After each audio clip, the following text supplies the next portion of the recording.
for a walk.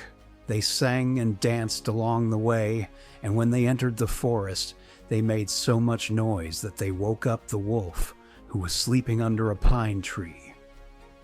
"What's all that racket?" The hungry and bad-tempered wolf growled discontentedly, and he trotted toward the spot where the squeals and grunts of the two foolish little pigs were coming from.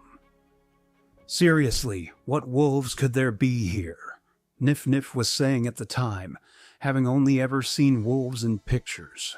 "We'll just grab him by the nose, and that'll teach him," added Nuf-Nuf, who had also never seen a live wolf.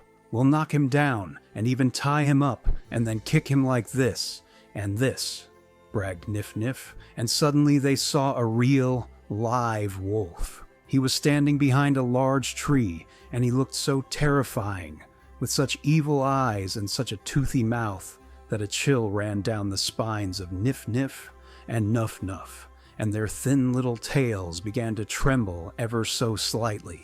The poor little pigs were too terrified to even move. The wolf prepared to leap, gnashed his teeth, and blinked his right eye, but the pigs suddenly snapped out of their fear, and squealing for all the forest to hear, fled for their lives.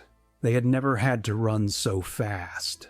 Their tiny trotters flashing and raising clouds of dust, they raced each toward his own house. Nif-Nif was the first to reach his straw hut, and barely managed to slam the door shut, right in the wolf's face. "Open the door immediately!" the wolf roared, "or I'll break it down!" "No," Nif-Nif grunted, "I won't open it!" Behind the door, the terrible beast's heavy breathing could be heard. "Open the door right now!" the wolf roared again, "or I'll huff and I'll puff, and your whole house will fly away." But Nif-Nif was too scared to answer anything. Then the wolf began to blow.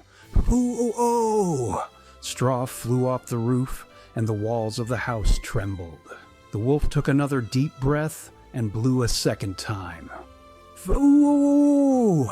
When the wolf blew a third time, the house scattered in every direction, as if a hurricane had struck it. The wolf's jaws snapped shut right in front of the little pig's snout, but Nif-Nif cleverly dodged and started running. A minute later, he was at Nuf-Nuf's door. They had barely managed to bolt the door when they heard the wolf's voice. "Well, now I'll eat both of you." Nif-Nif and Nuf-Nuf looked at each other in terror, but the wolf was very tired and decided to try a trick. "I've changed my mind,"